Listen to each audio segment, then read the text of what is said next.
할렐루야. 10월 18일 금요일 아침 기도회를 시작합니다. 다 함께 사도신경으로 신앙 고백하시겠습니다. 나는 전능하신 아버지 하나님 천지의 창조주를 믿습니다. 나는 그의 유일하신 아들 우리 주 예수 그리스도를 믿습니다. 그는 성령으로 잉태되어 동정녀 마리아에게서 나시고 본디오 빌라도에게 고난을 받아 십자가에 못 박혀 죽으시고 장사된 지 사흘 만에 죽은 자 가운데서 다시 살아나셨으며 하늘에 오르시어 전능하신 아버지 하나님 우편에 앉아 계시다가 거기로부터 살아있는 자와 죽은 자를 심판하러 오십니다. 나는 성령을 믿으며 거룩한 공교회와 성도의 교제와 죄를 용서받는 것과 몸의 부활과 영생을 믿습니다. 아멘. 찬송가 280장입니다. 통일 찬송가는 338장 천부여 의지없어서, 찬송가 280장, 통일 찬송가는 338장 천부여 의지없어서 찬양 올려드립니다. 천부여 의지없어서 손 들고 옵니다.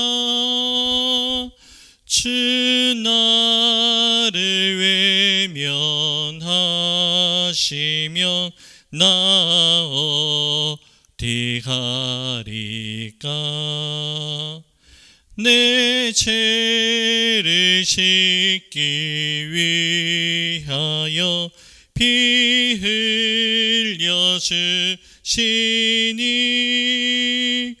곧 되게 하는 마음으로 주 앞에 옵니다. 전부터 계신 주께서 영죽을 죄인을 보혈로 구해 주시니 그 사랑 한없네. 내 죄를 씻기 위하여 피 흘려 주시니 곧 되게 하는 마음으로 주 앞에 옵니다. 나 예수 의지함으로 큰 권능 받아서 주님께 구한 모든 것 늘어겠습니다.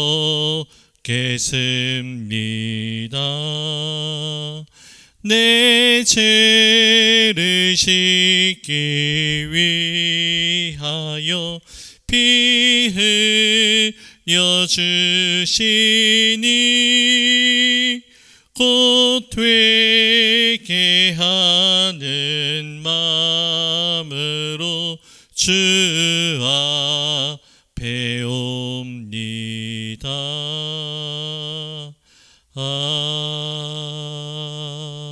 아멘. 오늘 우리에게 주신 하나님 말씀은 예레미야애가 1장 12절에서 22절의 말씀입니다. 예레미야애가 1장 12절에서 22절의 말씀, 제가 한 절, 여러분들이 한 절씩 나누어서 교독하시고 마지막 22절 말씀은 한 목소리로 함께 읽도록 하겠습니다. 지나가는 모든 사람들이여, 너희에게는 관계가 없는가? 나의 고통과 같은 고통이 있는가 볼지어다. 여호와께서 그의 진노하신 날에 나를 괴롭게 하신 것이로다. 높은 곳에서 나의 골수에 불을 보내어 이기게 하시고 내 발 앞에 그물을 치사 나로 물러가게 하셨으며 종일토록 나를 피곤하게 하여 황폐하게 하셨도다. 내 제약의 멍에를 그의 손으로 묶고 얽어 내 목에 올리사 내 힘을 피곤하게 하셨으며 내가 감당할 수 없는 자의 손에 주께서 나를 넘기셨도다. 주께서 내 영토 안 나의 모든 용사들을 없는 것 같이 여기시고 성회를 모아 내 청년들을 부수시며 처녀딸 유다를 내 주께서 술틀에 밟으셨도다. 이로 말미암아 내가 우니 내 눈에 눈물이 물같이 흘러내리며 나를 위로하여 내 생명을 회복시켜 줄 자가 멀리 떠났음이로다. 원수들이 이김에 내 자녀들이 외롭도다. 시온이 두 손을 폈으나 그를 위로할 자가 없도다. 여호와께서 야곱의 사막에 있는 자들에게 명령하여 야곱의 대적들이 되게 하셨으니 예루살렘은 그들 가운데 있는 불결한 자가 되었도다. 여호와는 의로우시도다. 그러나 내가 그의 명령을 거역하였도다. 너희 모든 백성들아, 내 말을 듣고 내 고통을 볼지어다. 나의 처녀들과 나의 청년들이 사로잡혀 갔도다. 내가 내 사랑하는 자들을 불렀으나 그들은 나를 속였으며 나의 제사장들과 장로들은 그들의 목숨을 회복시킬 그들의 양식을 구하다가 성 가운데 기절하였도다. 여호와여 보시옵소서. 내가 환난을 당하여 나의 애를 다 태우고 나의 마음이 상하오니 나의 반역이 심히 크니이다.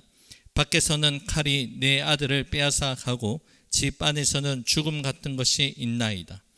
그들이 내가 탄식하는 것을 들었으나 나를 위로하는 자가 없으며 나의 모든 원수들은 내가 재난 당한 것을 듣고 주께서 이렇게 행하신 것을 기뻐하나이다.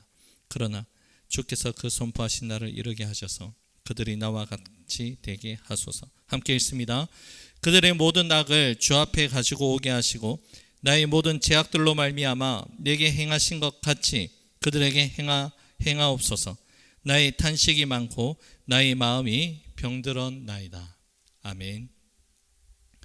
선지자는 예루살렘에서 겪게 되는 모든 환난과 이 재앙이 하나님의 주권 안에서 이루어진다는 그 심판의 사실을 분명하게 명확하게 고백하고 있습니다. 그리고 이러한 하나님의 심판 앞에서 자신을 위로하고 도와줄 자가 없다는 깊은 절망감에 또한 사로잡혀 있습니다. 하지만 또한 선지자는 이 상황 속에서도 어떠한 희망의 마음을 품고 있느냐, 이 모든 상황들을 해결하여 주시고 회복하여 주시는 분 또한 하나님이란 사실을 분명하게 믿고 있었습니다. 그래서 다시 한번 하나님의 도우심을 간절히 구하는 그 믿음의 태도를 나타내고 있습니다. 선지자는 슬픔과 깊은 탄식 가운데서도 이 모든 일의 주관자가 바로 하나님이시다라는 그 고백을, 그 믿음을 잃지 않고 있다는 것이죠. 그래서 여러분, 오늘 본문에서 계속해서 언급되고 있는 것이 무엇이냐? 바로 여호와께서, 주께서라는 그 고백을 하고 있습니다. 물론 지금 당장은 받아들이고 이해하기 힘든 상황이긴 하지만 이 상황 속에서도 하나님께서 철저하게 간섭하여 주고 계시고 이끌어가고 계신다라는 그 믿음의 고백이라는 것이죠. 복과 은혜를 주시는 분이 하나님이시고 또한 화와 징계를 내리시는 분도 하나님이라는 사실을 고백하고 있습니다. 사랑하는 여러분, 가장 무서운 형벌은 회초리를 들고 징계를 받는 형벌이 아니라 가장 무서운 것은 그냥 내버려 두는 것, 바로 유기하는 것이 가장 무서운 징벌이라 할 수 있습니다. 지금 예루살렘에 처한 이 상황은 하나님께서 그들의 죄에 대한 징계의 가정으로 받아들여야 한다는 것이죠. 유기하고 내버려 두고 방치하시는 시간이 아니라, 그렇게 침묵하시는 것이 아니라 하나님은 이방 나라라는 그 회초리를 들고 예루살렘을 책망하고 징벌하고 계신다는 것이죠. 선지자는 이러한 사실을 알고 있고 깨달았기에 슬픔 가운데서도 하나님께 탄원의 그 고백을 올려드리고 있다는 것입니다. 선지자는 징계하시는 분도 하나님이시지만 또한 회복의 은혜를 베풀어 주시는 분도 하나님이란 그 사실을 절대적으로 신뢰하고 지금 하나님께 도움을 요청하고 있습니다. 탄식을 넘어서는 하나님을 향한 간구의 고백을 올려드리고 있다는 것이죠. 바로 하나님의 성품을 기억하고 하나님의 도우심을 전적으로 구하고 있습니다. 본문 14절에서 선지자는 주님께서 나를 감당할 수 없는 자의 손에 넘기셨다라고 그렇게 고백을 합니다. 바로 이스라엘 백성들이 하나님께 죄를 범함으로 말미암아 하나님의 징계의 과정이 이루어지고 있다는 것을 고백하죠. 본문에서 그렇다면 감당할 수 없는 자는 누구를 가리키는 걸까요? 우리가 예레미야 말씀과 그리고 열왕기하 말씀을 통해서 등장한 바로 바벨론을 뜻합니다. 하나님께서 이스라엘 백성들의 죄에 대해서 심판하시되 그 심판 집행을 바로 바벨론 손에 넘기셨다는 것이죠. 그런데 여러분, 궁극적으로 예루살렘은 바벨론에 의해서 멸망당한 것이 아니라 지금 하나님의 손에 의해서 궁극적으로 징계를 받고 있습니다. 이러한 상황 속에서 지금 하나님께 이 원수들을 공의로 심판해 달라고 예레미야는 간구하고 있습니다. 고통 가운데 있지만 하나님을 향한 분명한 믿음의 고백이 있는데요. 바로 18절 상반절 말씀 가운데 여호와는 의로우시다라는 그 고백입니다. 지금 자신들이 겪고 있는 환난과 고통 속에 있지만 그래도 이 상황과 이 환경에 관계없이 하나님은 의로우신 분이라고 그렇게 고백하고 있습니다. 의롭다라는 이 원어는 차티크라는 히브리어 동사가 쓰이는데요.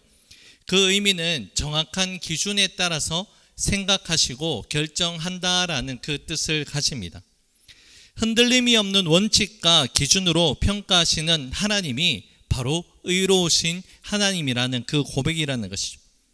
그때마다 상황에 따라서 기준이 흔들린다는 것이 아니라 하나님께서 정해 놓으신 정확한 기준에 따라서 이 모든 일들이 지금 순차적으로 진행되고 있다는 것을 말씀하고 있습니다. 여러분, 이것이요, 하나님께서 우리에게 말씀하신 언약의 관계에 참으로 중요한 기초가 되는 사실입니다. 의로우신 하나님을 고백하면서 하나님의 말씀에 근거하여서 자신의 모습을 인정하고 하나님의 도우심을 구하는 것이 참으로 중요하다는 것이죠. 선지자는 지금 이스라엘 공동체의 그 죄를 자신의 죄로 지금 여기고 있습니다. 마치 이 모습은 느헤미야가 수상궁에서 이스라엘 민족과 그리고 조상들이 지은 죄를 자신의 죄로 여기고 철저하게 회개하였던 그 모습과 동일한 모습이라 할 수 있습니다. 선지자는 자신과 예루살렘, 이스라엘 백성들을 따로 분리하지 아니하고 동일시하고 하나로 여기고 있습니다. 예루살렘이 당하는 그 고통을 자신의 고통으로, 예루살렘의 멸망을 자신의 멸망으로 지금 동일시하고 있다는 것이죠. 그리고 모든 환난의 원인이 하나님께 있는 것이 아니라 자기 자신이 하나님의 명령을 어겼기 때문이라고 그렇게 고백하고 있다는 것이죠. 하나님께서 불의하게 자신의 백성을 환난으로 그냥 내던지신 분이 아니라고 고백하는 내용입니다. 여러분, 이러한 선지자의 고백은 구약에서 중요하게 흐르고 있는 신명기 사관에 근거한 그 말씀입니다. 신명기 말씀에서 하나님께서는 어떠한 약속을 하셨습니까? 하나님의 약속을 지키는 자에게는 축복과 보호의 은혜를 내려주신다 약속하셨는데요. 반대로 하나님 말씀을 청종하지 않고 거역하는 자에게는 징계와 화를 내리시겠다라고 약속을 하셨습니다. 이것이 바로 하나님과 언약을 맺은 백성이 받을 복이냐 아니면 벌이냐가 결정되는 그 말씀이라는 것이죠. 예루살렘의 패망의 원인이 이방 나라들의 강함이나 자신들의 이스라엘 백성들의 약함에서 찾지 아니하고 선지자는 끊임없이 하나님과의 그 관계성 속에서 찾는다는 것은 무엇을 이야기하는 걸까요? 이 모든 문제의 해결책 또한 하나님께 달려 있다는 것을 선지자는 지금 고백하고 있다는 것입니다. 선지자는 이렇게 철저하게 자신의 죄악으로 말미암아 당하는 이 큰 고통을 기뻐하고 있는 대적자들에게 하나님의 공의가 이루어지기를 하나님께 탄원하고 있습니다. 21절 말씀 가운데 기록되어 있는데요. 그들이 내가 탄식하는 것을 들었으나 나를 위로하는 자가 없으며 나의 모든 원수들은 내가 재난 당하는 것을 듣고 주께서 이렇게 행하신 것을 기뻐하나이다. 그러나 주께서 그 선포하신 날을 이르게 하셔서 그들이 나와 같이 되게 하소서. 하나님의 심판을 보면서 지금 기뻐하는 자들에게 하나님께서 동일하게 공의를 행하시도록 간구하고 있습니다. 이스라엘 백성들이 지금 비록 하나님께 반역하여서 벌을 받고 있지만 회초리로 사용하시는 원수들도 선한 사람들이 아니기 때문에 선지자는 그들 또한 그들의 악함대로 심판해 돌라며 공의의 하나님께 탄원을 하고 예레미야 애가 1장의 말씀이 마무리가 됩니다. 이제 오늘의 말씀을 맺고자 합니다. 선지자는 역사의 주관자 되시는 하나님에 대한 그 믿음을 끝까지 붙들고 그 고난의 상황을 이겨나가고 있습니다. 자신이 직면하고 있는 이 모든 고난의 상황에 누군가에게 책임을 전가하지 아니하고 또한 이 고난의 시간으로부터 도망치려고 하지 않고 정면으로 맞서서 하나님의 도우심을 간구하고 있습니다.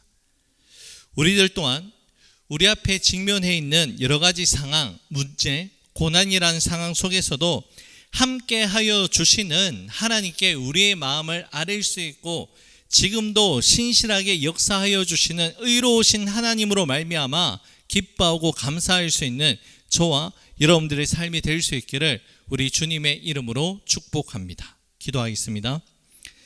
사랑의 주님, 우리가 하나님 앞에 설 때마다 참으로 불충한 모습으로 하나님 서는 우리의 모습을 발견하게 됩니다.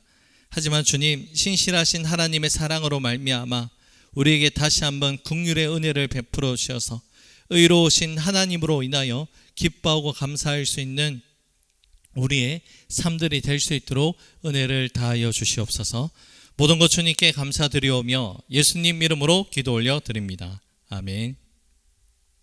하늘에 계신 우리 아버지, 아버지의 이름을 거룩하게 하시며 아버지의 나라가 오게 하시며 아버지의 뜻이 하늘에서와 같이 땅에서도 이루어지게 하소서. 오늘 우리에게 일용할 양식을 주시고 우리가 우리에게 잘못한 사람을 용서하여 준 것 같이 우리 죄를 용서하여 주시고 우리를 시험에 빠지지 않게 하시고 악에서 구하소서. 나라와 권능과 영광이 영원히 아버지의 것입니다. 아멘. 개인적으로 기도하는 시간을 가지겠습니다.